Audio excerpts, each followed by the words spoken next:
Alright, this is chapter 10, ArrayList and LinkedList. You're not going to believe this, but this is the second time I recorded it.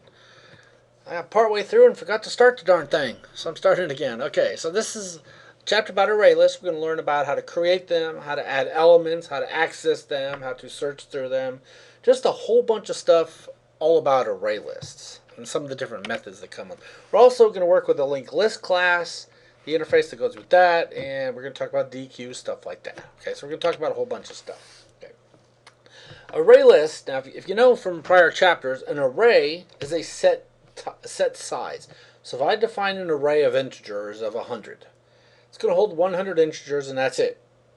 Can't grow, can't shrink, can't do anything else. If I need more than that, I got to redeclare it. Funny story, one of my prior clients, I made a mailing list program for him. He was just basically was a program to store a mailing list. And I asked him how many you need. He goes, a couple hundred. So I made it hold 1,000. Well, shortly after that, he was already up over 1,000. So I made it hold, I don't know, like 10,000, whatever. Well, long story short, before too long, he actually had hundreds of thousands of entries. So I had to keep redeclaring or writing the program to handle it. An array list would have been a much better choice. It says array lists stores an ordered collection of values and allows access via an index, but they can also grow and shrink, can insert and delete at specific locations. Alright, here's the part where I realized I wasn't recording. Okay, so an array list is defined by the Java APIs. You use it by saying, I got the hiccups today, import java.util.ArrayList, okay, right here, okay. Then you define the array as ArrayList. So basically we're going to declare a new array. Then we have to say the type it is, the variable we're going to call it, the new array list. So array list, student. Student is the actual type. You notice the parentheses here. I guess less than, greater than. Those are required. So we're declaring an array list of type student. We're going to call it students with an S. And is equal to a new array list. Now, I actually wrote this on the other recording, but since it didn't record, I'll show you what I wrote. I just declared two little programs up here. This first one's called public class test. Notice test matches test.java. Okay. Then I have my main method heading, nothing new here. But before all that, just like it says over here, just says above, I have to import java.util.ArrayList. Okay. Now inside my main method, I want to declare an array list of type student. I'm going to call it students. It's going to be a new array list. I'm going to change this to student A, just for sake to show you what happens. Okay. Now, just like the example he has down here, it's pretty much the same except I changed this to have an A in it. Okay. What that means is I'm declaring an array list of type student A. Well, there's no such thing as student A. So that's why it says, hey, you're screwing up. And if you read the errors down here, let me get my thing back so you can see them. Okay. It says cannot find symbol. Okay, right there. And it's pointing to student A. Cannot find symbol. And it's actually on line 7. So on line 7, I know that from right here. Line 7, cannot find symbol student A. Okay. Now if I change this back to student, it will work. Yay. Now, so I said of type student. Well, I declared another class over here called student. It really does nothing. Public class student. I did that. I needed a type, so I declared a class with really no functionality, no nothing at this point.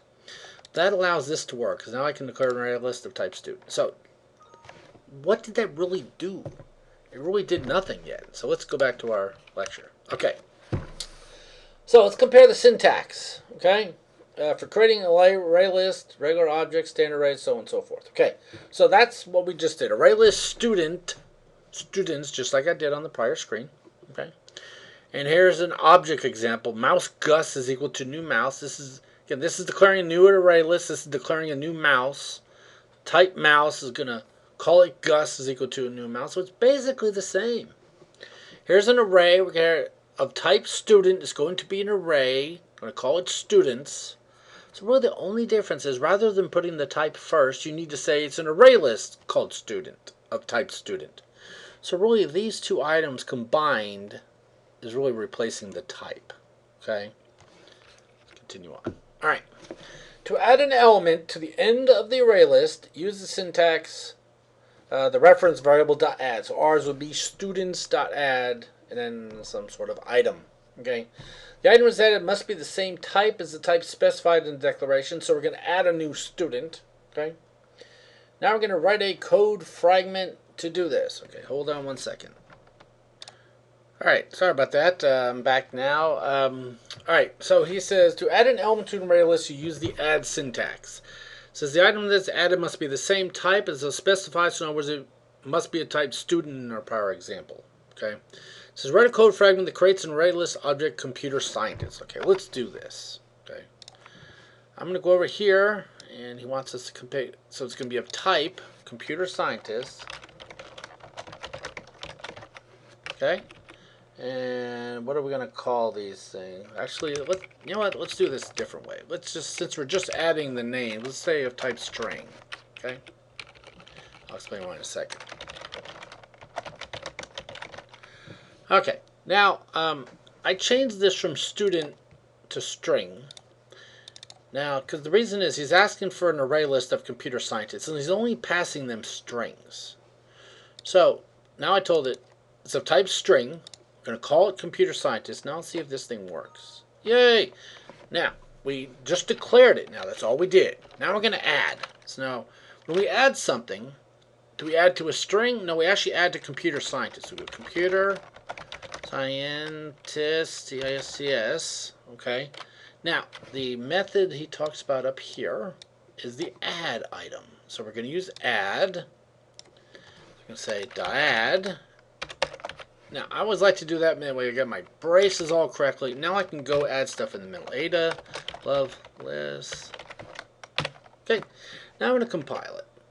Hey, it worked. Okay, so I was able to add a string, or add an entry to my array list of type string called computer scientist.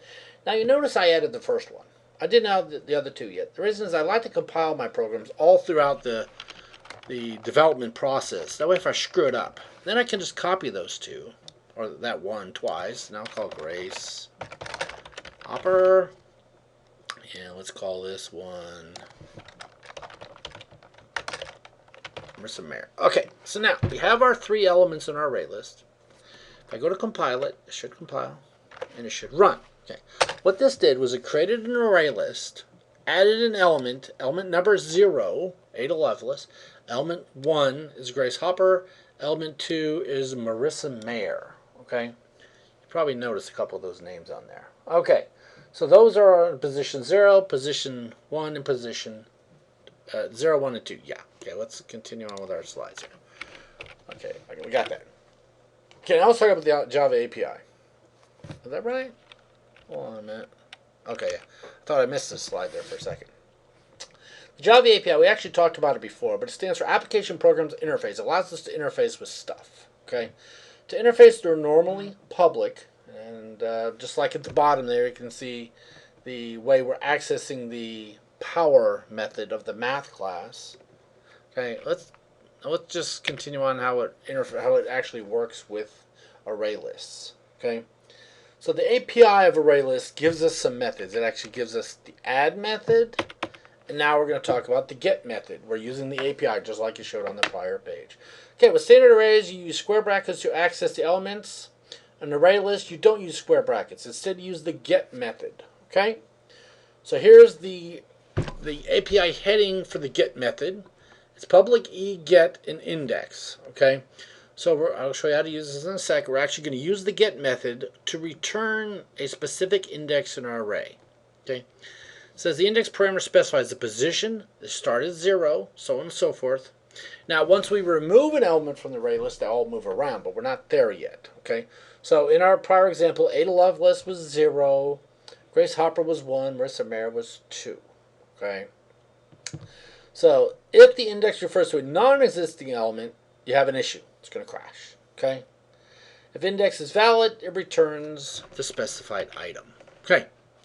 So here, okay, it says note the E return type. That's of whatever the array list is. It's the element of the array.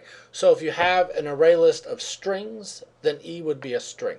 Okay, represents the data type for the array list elements. It's the same element as the type. Okay, so whatever this element type would be here. In our example, we use string. Okay. We also have set. So now we saw get and set. Let's go back and write the get method real quick. Okay. Let's go over here. We'll say computer get. All right. What I did is I got the element. Now, what did I do with it? Well, nothing. So I'm going to do system.out.println. Now I'm going to put it in. So you'll see system.println. Now all of this is inside the parentheses. This is going to, order of operations do inside parentheses first. It's going to call the computer scientist ArrayList, get element 0, and then print it on the screen. Let's see. We should get Ada Lovelace on the screen. Yep. If I change this to a 1, should get Grace Hopper, and then 2 would be Marissa Mayer.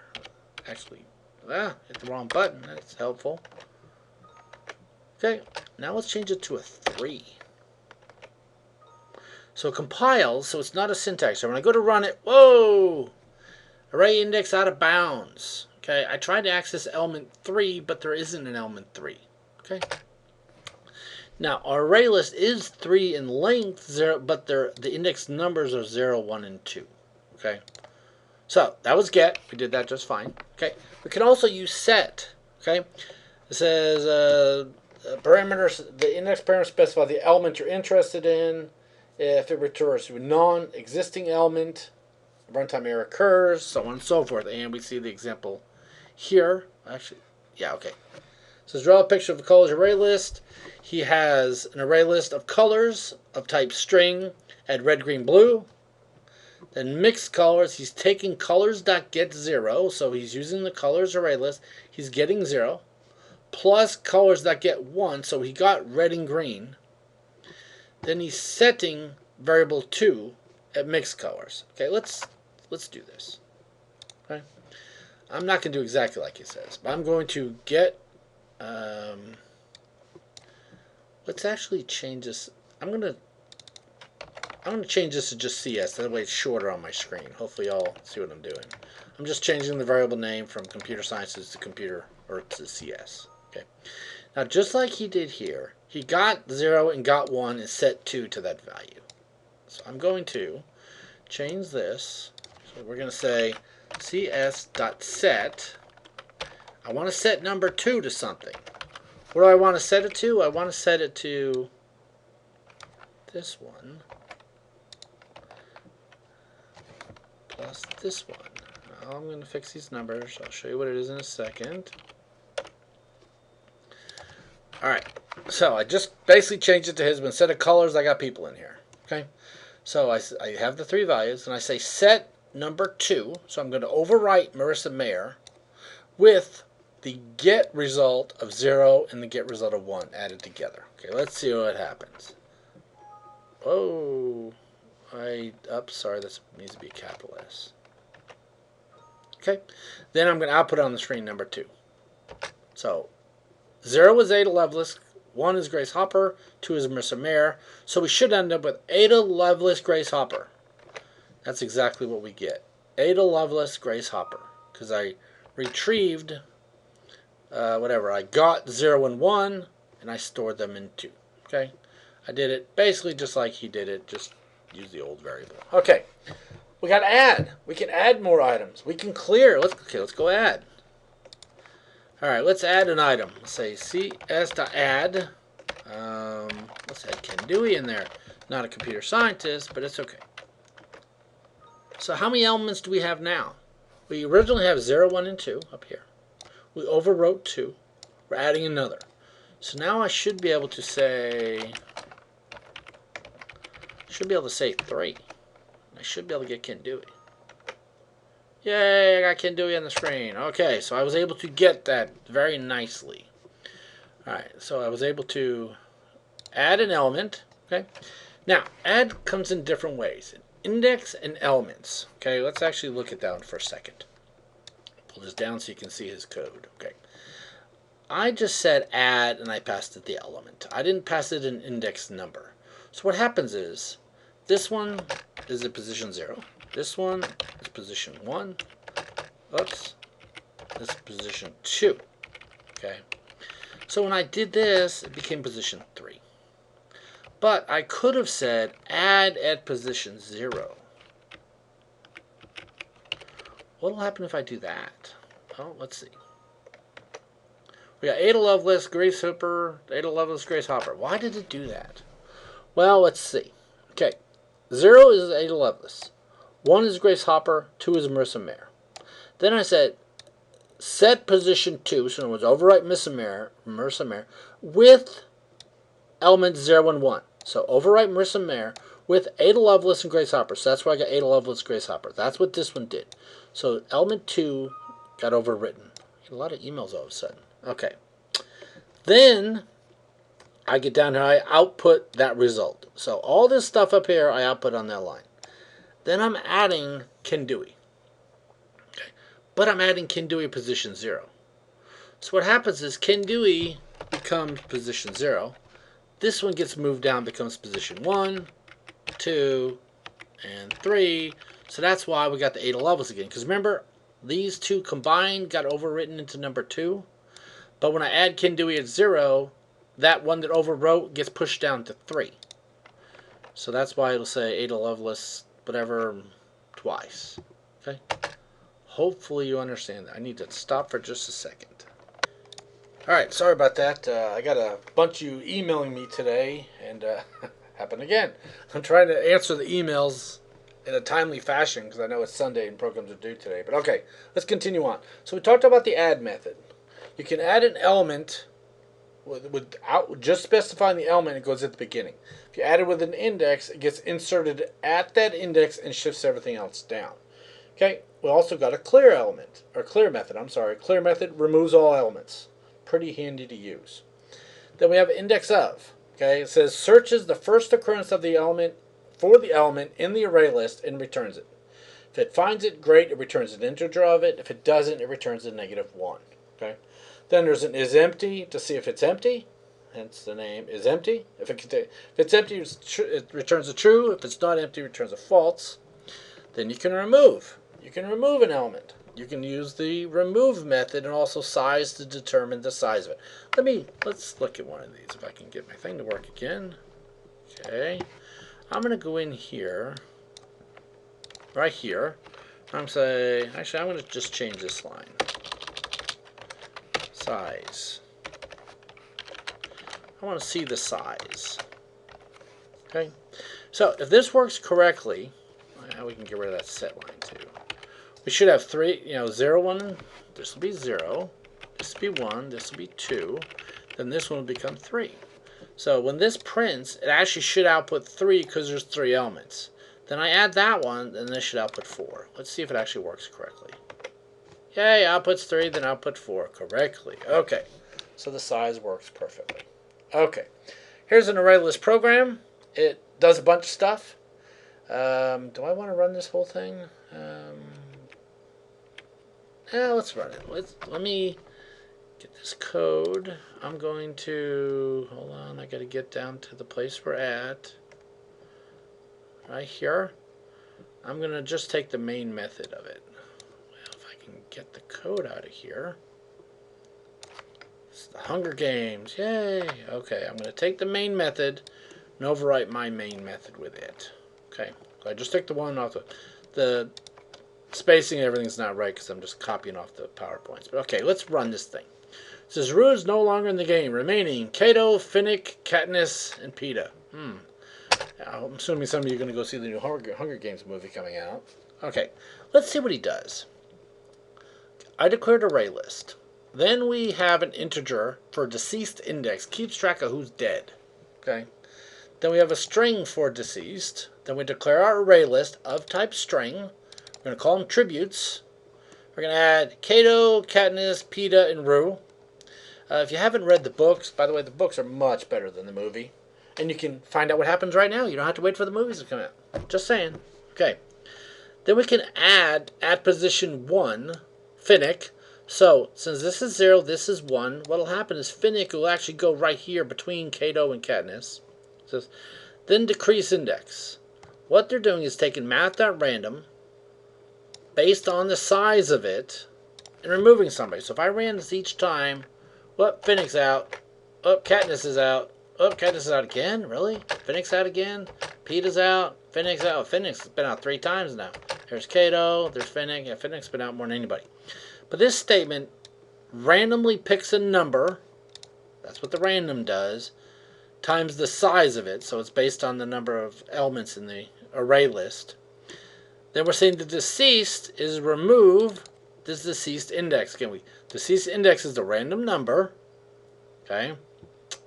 Then we remove that element and it stores it in deceased. And again, deceased is a string. Then it says deceased is no longer in the game. Then it lists all the ones that are remaining. Yay. And if you just list tributes by themselves, I think, let me show it to you right here. Oh, spell it right.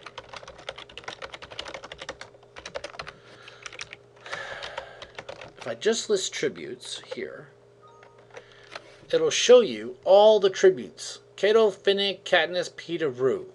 Katniss is no longer in the game. Kato, Finnick, Peeta, and Rue. See what happens? If you just specify the array list name, it lists all the elements in the array list.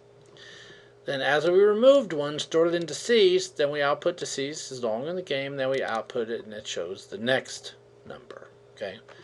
Alright, let's continue on with the item. Let's see, I'm going to move this. I got too many things on my screen here. I got 3 screens. I know you can't see them, but I'm trying to keep all this going at one time. Okay, so we saw that. Okay, if you attempt to print or concatenate an array list returns a comma-separated value of array list elements. We just did that already. Well, that's where we did the whole, this part right here. If you do that, it just prints out the names of them. Okay. Alright, that's where we got the whole remaining thing from. Okay, storing primitives in an array list. Says, as mentioned earlier, array list stores reference variables. For example, in Hunger Games, they're an array of strings. If you need to store primitives, just use the wrapper classes. If you need to store primitives in an array list, you can't do it directly, but you can do it if you use the wrapper classes like I just said. Okay. Since Java 5, we've had wrapper classes. There's integer, there's double, and let me show you an example of what an integer wrapper would look like. Now, that's a normal declaration for an integer. That's the declaration for the wrapper class for integer. So you could actually store this one right here, no problem. Okay? Alright, let's see where we're at. Let me minimize this. Okay. The stock average program in the next slide reads an integer value and stores it in the array list. All stock values are entered. The program calculates the average stock. Says, why is array list appropriate for calculating a stock average? Well, let's look at it. Okay. Hold on, I'm going to pause for another second. Alright, I'm back. Sorry I keep pausing on you guys, but just got a lot going on here. So actually, let's go back to this question for a second. Why is an array list appropriate for calculating a stock average? Well, an array list, you know, it's because it can grow and shrink. You know, what if we have one stock? You know, maybe you're just starting out investing, so you have one. So you could use an array for that. But how do we know you're not going to buy a second one next week? So an array list would be great because you can add more and more and more and more. Okay, and you see in the example here, they're using the wrapper class for double right there. And since it's an array list, we can have one stock or 100,000 stocks. It can grow and shrink as needed, as the volume on the Dow always changes. Okay, so you can see he has an array, or array list of type double called stocks. Man, people keep messaging me. Jeez. Okay, we can enter the stock value, and he gets the value and continues on. I'm not going to run all of these. Okay, but you will notice that he used double. Okay, right there. Double. Instead of double with a small d, it's double with a big D, and that's considered wrapper. Okay. Okay, and the unboxing takes place. Let me make sure you get to the right thing here. Okay. Let me actually, I need to explain something a little better. Right over here, let's go back to this first page and look at this for a second. Okay. We have an array list of type double, but our stock is actually a regular double with the lowercase d. Again, this is the primitive, this is the wrapper class. So our array list is of type wrapper class double. Our stock is regular double. Now, then how can we possibly add an element that's not the same type? Remember the add, you had to add something of the same type. And since stock, stock right there is a double, and stocks is double with a big D, how does that work? Well, it's called auto boxing. What happens is stock is automatically converted to its wrapper type, okay, to the wrapper class for double, okay. And unboxing is the exact opposite. Now here we have the get method. It's retrieving an element from the array list. It's storing it in stock. Now remember, the array list holds wrapper class double. Stock is a regular double. So what happens is it automatically converts it back and forth. It's not that important because it does it automatically, but just so you know, it does happen. Okay, ArrayList example using anonymous objects in a for each loop. Okay, it says when storing objects in ArrayList is come to create an object and add it to the ArrayList all in the same element, and that's what they're doing here. They are saying bears.add new bear, which is automatically creating an element and doing it. It says, for example, the upcoming bear store program stores bear objects in the array list. In storing a bear object, the program creates a bear object and adds it to the bear's array list. So this is creating a new bear. It's going to be an Acme Brown teddy bear. It's automatically adding it to the bear's array list. Okay? It says an anonymous object is an object that's instantiated, but it's not stored in a variable. We're actually just using it. So we're declaring it, we're creating a new object of a new bear, creating it, then storing it in an array list. We're not really storing it as a separate variable right there. Okay? All right, and here's another example using the anonymous. So we're creating a new bear and storing it in our bear's array list, and the bear's array list was defined up here. Bears, it's of type bear. It's a new array list. All right. And there's the anonymous object again. We are returning a new bear. So we're getting all these elements about our bear, the type and the maker. And we are returning this new bear. So we could have declared a new variable storing all this, then return a new variable, but you really don't have to. You really don't have to. Okay. All right, and that's just finishing up the bear program. Wow, he goes on forever. Okay, I'm not running through this whole bear program. Sorry. Okay. So the bear store program contains several examples of using anonymous objects. In general, you'll see anonymous objects being used in two circumstances. Passing a new element to a method, okay, or returning a new element. Yes, that's true, but I also use it in other places, which I will show you later on. Okay. All right, now we got a for each loop. For each, I think this is covered. Well, maybe not. This is a new edition of the book, so this might be the first place it's covered. Okay. Now, for this, the way this reads, okay, for bears. It reads as for each bear in bears. So for each bear, which is the type bear, in bears. Okay, bears is the array list.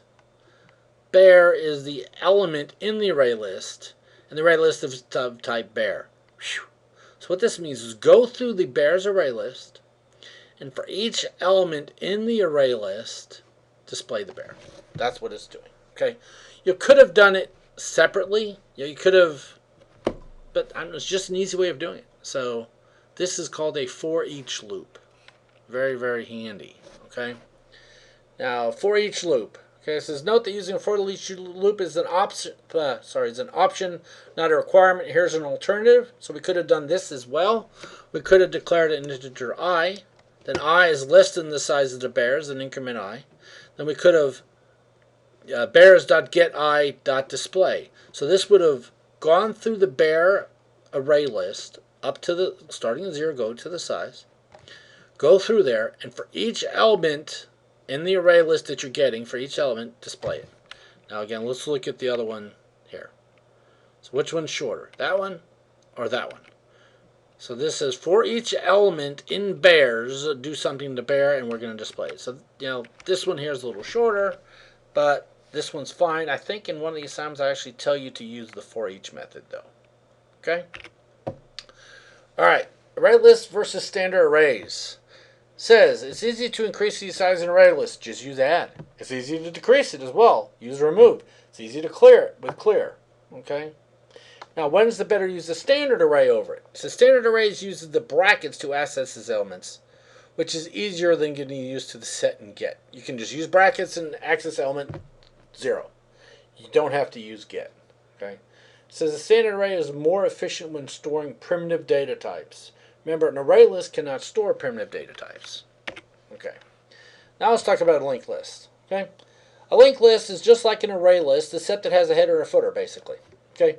Except it holds a collection of related data, but instead of using an underlying array to store its data, it uses a chain of references. Each one is linked to the next. Okay. All right. Here's our array list with 3. Okay, holding elements A, B, and C. We have a front and back.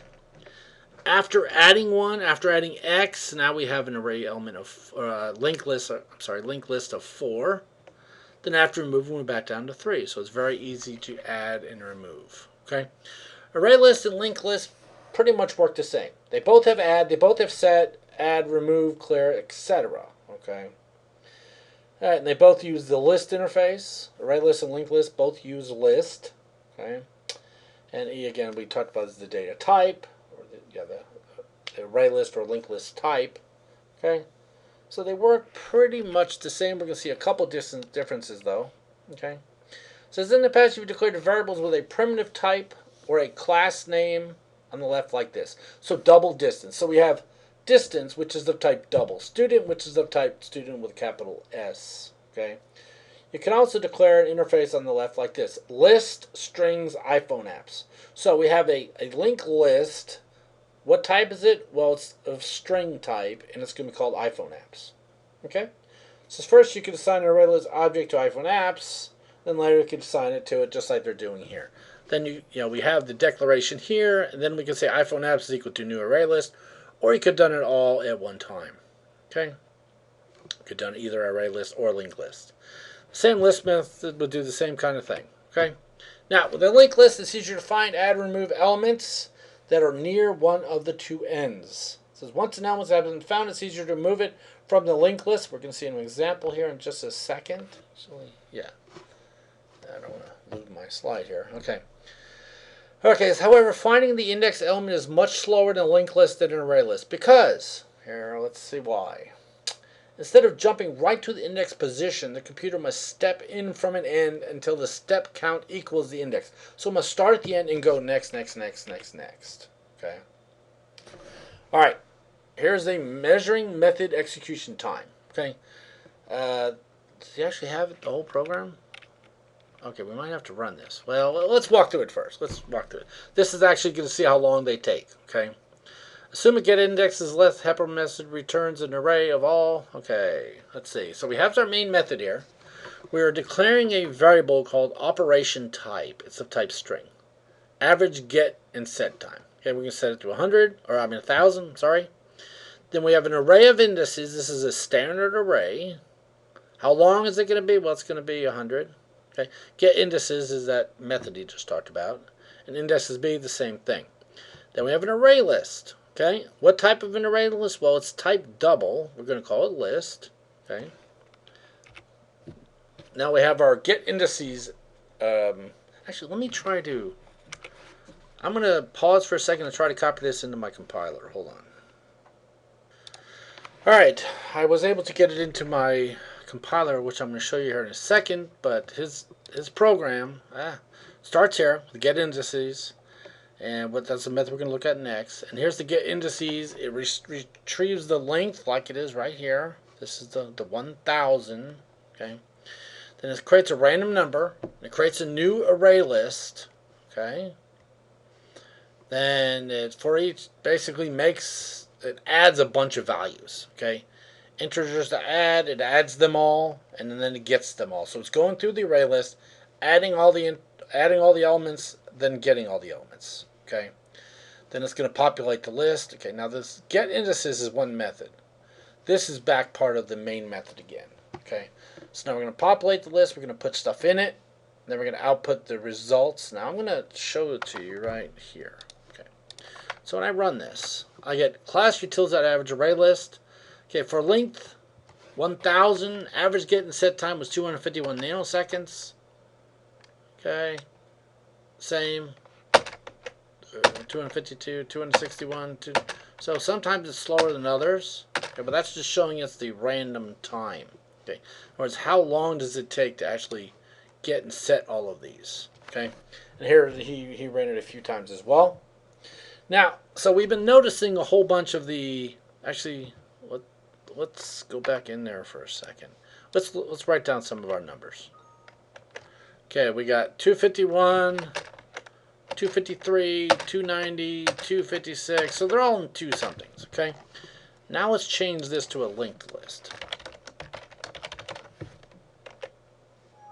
Whoa, it is linked list, isn't it? Yeah. Okay, replace her. Oh, I only changed it one spot. Okay, let's change it there, and here, and here, and here, here. Did I get it all? Okay, got it all. Yeah, I forgot how to change it in multiple places. So before we had 200s. Remember that? Wow, look at all these. Now they're over 1,000 each time. So all we did, we used the exact same code. We just changed it from ArrayList to LinkedLists. Let's do it. We'll change it back. So I'm going to change the LinkedList back to ArrayList. I'm going to do it in each of the locations. Okay, there was a couple more. I think this is the last one. Okay. Oh, now we're back to 200. So if you had a choice between ArrayList and LinkedList, ArrayList is a lot faster. Okay. As you saw, even his examples had 1,000 for the ArrayList, and he had 2,000 something, or basically for the LinkedList, it's 2,000 something. Okay. Now let's talk about a queue. Queues are kind of cool. Queues are what's called first in, first out waiting line. Okay. We add elements to the back or the tail, then remove them from the front. Think of it like the drive-thru at McDonald's. You go into the end of the drive-thru and you stay until the front. Okay. So we have the front and the back. Okay. We add elements to the back. We get them off on the front. So in the top example here, we add an element in the back, get it off on the front. Okay. So we took one off the front. We can add another one in the back. So it says for adding A, B, and C. After the remove operation, it took A off. You really don't have a choice. You can't remove from the end. You have to remove from the front. Okay, then we added, and again, D gets added at the back. Okay. All right, although this is implement a queue with a linked list or an array list, it's more efficient. Okay. Oh, I'm sorry. It says although we could implement a queue with a linked list or an array list, Java's array DQ is more efficient. Okay. It's backed by an array. Okay. It's initially 16. Okay. It says the backing queue is circular, but we actually can only add to the end and get off at the front. Okay. Let me pause and try to get this into my compiler real quick. Alright, I got it in there, and I did have to change the top part where it says ArrayList. Now I have to change it to an asterisk. That way we got the whole DQ part. What's different here is now we're having a queue. It's of type string. It's a new array DQ. Okay, so that's how you declare a queue. Okay, now we're going to add an element to it. We're going to add Alexa. We're going to add Carolyn to it. And while Chipotle queue, I don't know, I ate a Chipotle once, wasn't impressed with it. While it's not empty, okay, so we output the served person. Well, actually, we remove a person and output it. Or we save it here. Then output, what is your order, served person? So let's run it. I'm going to try to explain it again.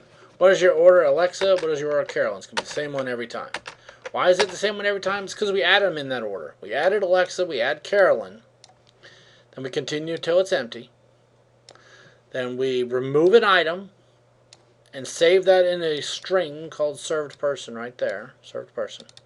Then we output, what is your order, served person? So if we were to add a few more of them in here. Bob, Ken, and Tom. Okay, so if I was to add those, now it should output them in the order of Alexa, Carolyn, Bob, Ken, and Tom. And there it is. Went right through perfectly. Okay, so again, we go in the back. Hold on, go back. We go, where'd the picture go? There it is. We add to the back, remove from the front. Okay, so that's, now let's talk about a stack. A stack is last in, first out. So the last one you add is actually the first one you get this time. Now, we use push and pop when working with a stack rather than adding get. Okay. Oh, and we got another darn example. All right. Does he give us the output of them? Yes, he does. Good. I don't feel like running all this one. Sorry. Let's see what it does.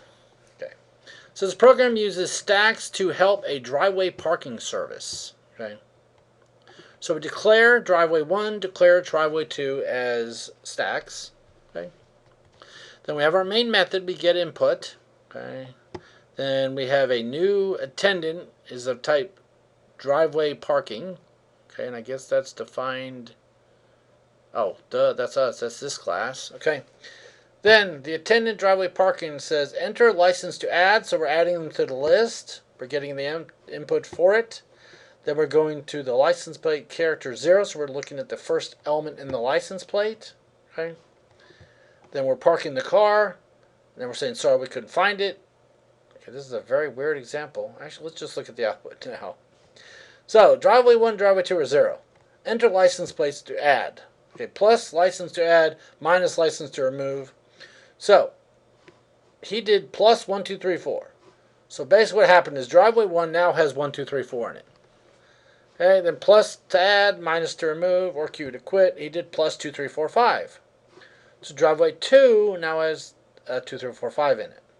Ask the same question again. He goes plus 3, 4, 5, 6. So that's added as well. Okay, and 3, 4, 5, 6 is added on top of 1, 2, 3, 4. Okay, then he has 1, 2, 3, 4. Oh, I'm sorry, he's removing. He subtracted 1, 2, 3, 4, then removed 1, 2, 3, 4. But the problem is, wait, what? Okay, yeah, that's right. Yeah, he removed 1, 2, 3, 4. Okay.